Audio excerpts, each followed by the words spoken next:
நேற்றைய தினம்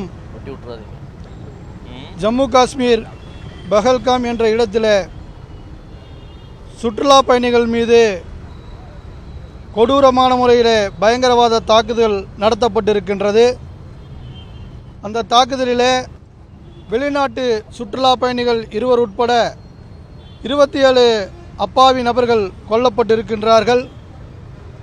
2 தமிழர்கள் உட்பட 15 பேர் படுகாயமடைந்திருக்கின்றார்கள். இந்த மனிதநேயத்தின் மீதான இந்த கொடூர தாக்குதல்களுக்கு எஸ்டிபிஐ கட்சியின் சார்பாக கடுமையான கண்டனங்களை பதிவு செய்கின்றோம். இந்த தாக்குதலில் மரணமடைந்த குடும்பத்தினருக்கு, மரணமடைந்தவர்களுக்கு எங்களது ஆழ்ந்த இரங்கல்களை தெரிவித்துக் கொள்கின்றோம். அவர்களது குடும்பத்தாருக்கு ஆறுதல் தெரிவிக்கின்றோம். இன்னும் காயமடைந்தவர்கள் விரைவில் குணமடைய வேண்டும் என்று எல்லாமுள்ள இறைவனை பிரார்த்திக்கின்றோம். பொதுவாக இது போன்ற கொடூரமான மனிதநேயமற்ற மிருகச் செயல்களை யார் செய்தாலும் தவறு என்கிற பார்வையிலே பார்க்க வேண்டும். இதற்கு மாற்றமாக தீவிரவாத பயங்கரவாத செயல்களுக்கு இந்தியாவிலே மத அடையாளம் பூசப்படுகின்றது. பயங்கரவாத செயல்கள், கொடூர செயல்கள் யார் செய்தாலும் அவர்களது மதங்களையோ இனங்களையோ அல்லது அந்த ஜாதிகளையோ குறிப்பிட்டு சொல்லாமல் தீவிரவாதிகள்தான் என்ற பார்வையிலேயே இந்த தேச மக்கள் அனைவரும் பார்க்க வேண்டும்.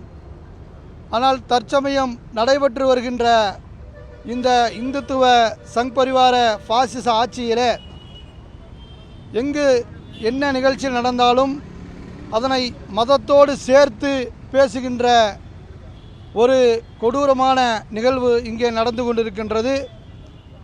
இந்த வகுப்புவாத பேச்சும் வெறுப்பு பேச்சும் கிட்டத்தட்ட பயங்கரவாத செயலுக்கு ஒப்பானவையாகவே கருதப்படுகிறது. இந்தியாவிலே ஜம்மு காஷ்மீர் மினி சுவிட்சர்லாந்து என்று அழைக்கப்படக்கூடிய அளவிற்கு ஒரு சிறந்த சுற்றுலாத்தலமாக இருக்கின்றது. காஷ்மீருடைய 370வது சட்டப்பிரிவு அகற்றியதற்கு பின்னால்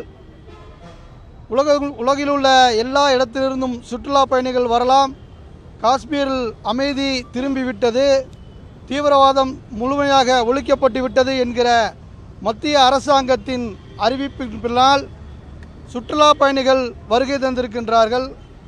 அவர்களுக்கு உரிய பாதுகாப்பளிக்க தவறிய மத்திய அரசாங்கத்தின் பாதுகாப்பு குறைபாடு என்பது இந்த நிகழ்விலே தெள்ளத் தெளிவாகின்றது.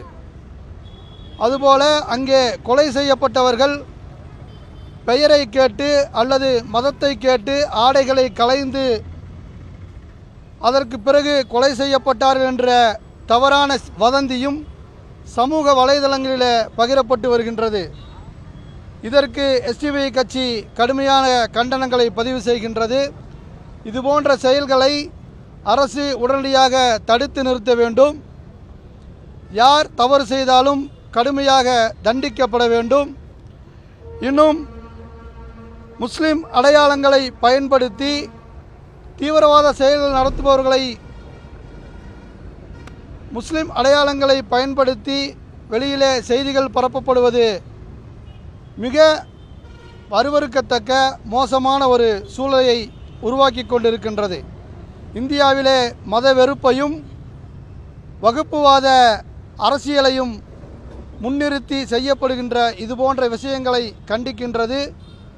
மேலும் இந்திய மக்கள் முழுவதும் மத இன வேறுபாடின்றி ஒற்றுமையாக இருந்து இந்த தேசத்தை பாதுகாக்க தேவையான எல்லா வகையான நடவடிக்கைகளிலும் ஈடுபட வேண்டும்.